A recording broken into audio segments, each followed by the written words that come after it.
ku bibazo by'akarere turimo. Muzi ibibazo tumaranye iminsi imyaka bijyanye n'abaturanyi bo muri Congo, ndetse rimwe na rimwe hakajyamo ibijyanye n'abaturanyi b'amajyepfo mu Burundi, kubera ko bahisemo kuba ubundi uko nari mbizi mu mateka Abanyarwanda n'Abarundi babita ko ari impanga, undi ni impanga. We are supposed to be twins literally, ariko Abarundi bo bahisemo kuvuga ngo no, ntabwo tugishaka mwebwe ko tuba impanga, turashaka kuba impanga n'Abanyekongo. Okay, nta kibazo ufitanye nabyo. Niba umuntu afite guhitamo uwo avukana nawe cyangwa abana nawe impanga, ibyo ntacyo nabikorera njyewe, urabyemera. Ariko uko kuba impanga cyane cyane kurimo politike mbi, politike yo kwiyanga no kwanga abandi, ibyo bakabihuriraho.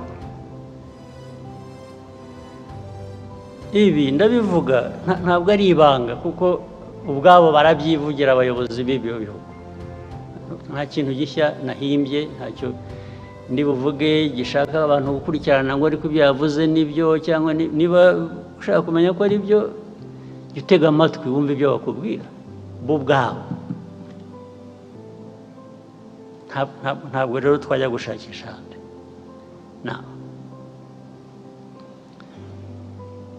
Izi ntambara zimaze iminsi,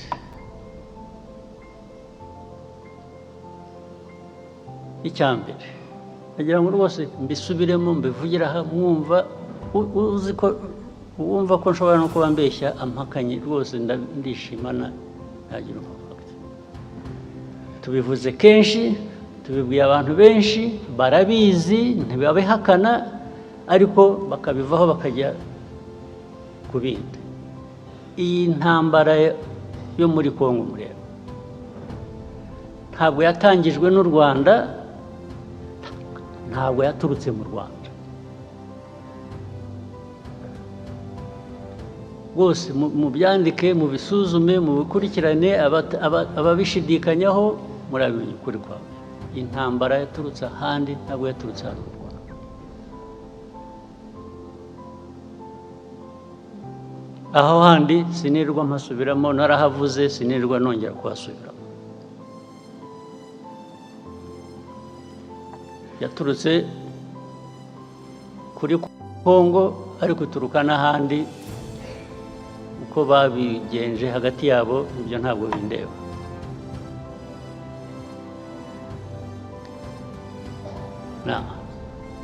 Ariko muri Congo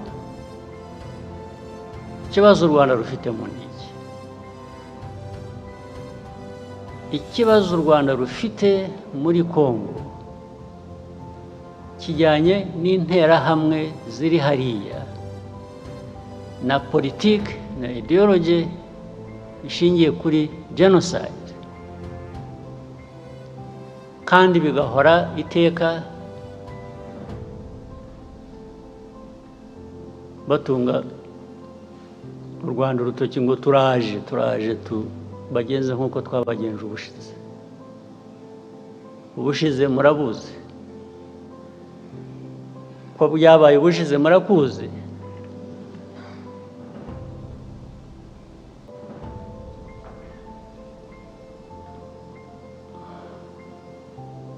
Sinzi niba mutegereje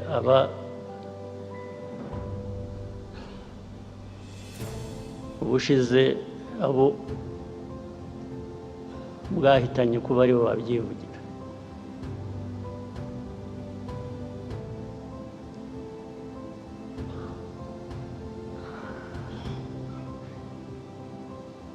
Ibyo rero nabyo bikongera ibyo navugaga bituruka hanze, bikaba ko turi muri Congo gushaka amabuye y'agaciro, ko aricyo gituma dufitanye ibibazo na Congo. Bikaba ko u Rwanda rwacu ari rutoya, dushaka kujya muri Congo kugira ngo turwagure. Impamvu zikaba nyinshi, bakahimba impamvu, ariko bakanyura iruhande rw'ikibazo kimwe bazi nabo bagizemo uruhare, kijyanye n'interahamwe ziri hariya muri Congo. Interahamwe zari zaratujwe, interahamwe zahawe imbunda, zigisha ari abari basanzwe babizi, abashya bagirwa ingabo za Congo, cyangwa se ku rundi ruhande zirakora.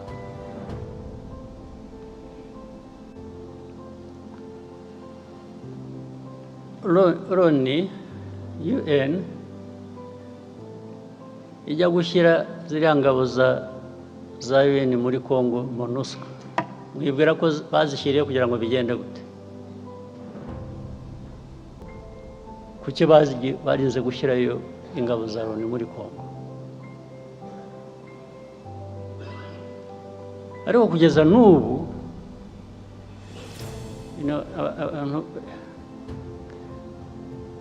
iyo uvuga Loni rero ntabwo umuntu yumva neza icyo uvuga,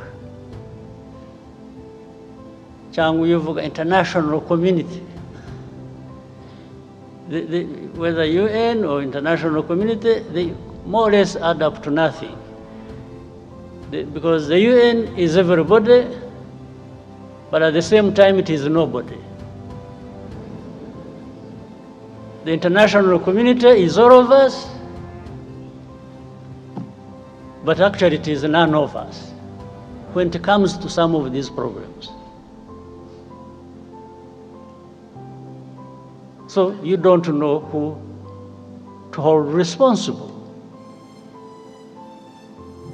Who is supposed to be held responsible? In the end, the convenient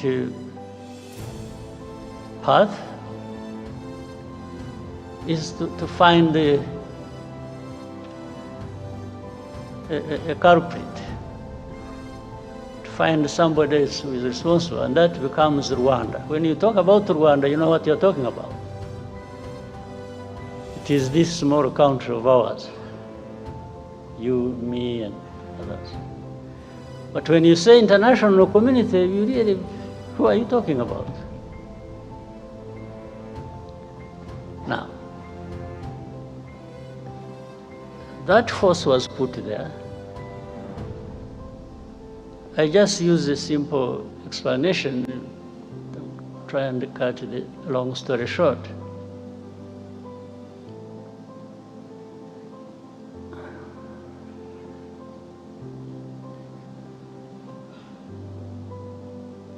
Many times,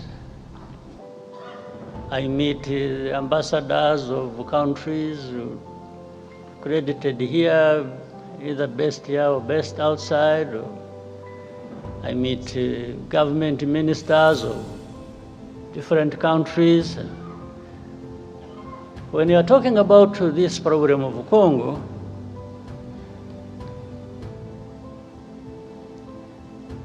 one of the many questions they ask is always, how many Interahamwe are there in Congo? How many FDLR? In other words, what they are trying to say is, you have turned it into such a big problem when actually they say some of them are old. They are 90 years old. Say, but if you are saying they are 90 years old, it means they are there.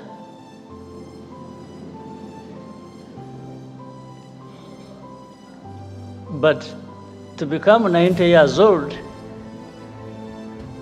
if you have children that you train and put in their heads this kind of ideology, and they end up being militias or fighters within FDLR, I mean, how does being 90 years old become irrelevant? How? So they ask me, how many? The easiest answer for me sometimes is, why don't you ask the UN forces you put there? You sent these forces to go and deal with this problem, among others. So they should really be telling you how many or what they are doing. Second, I answer them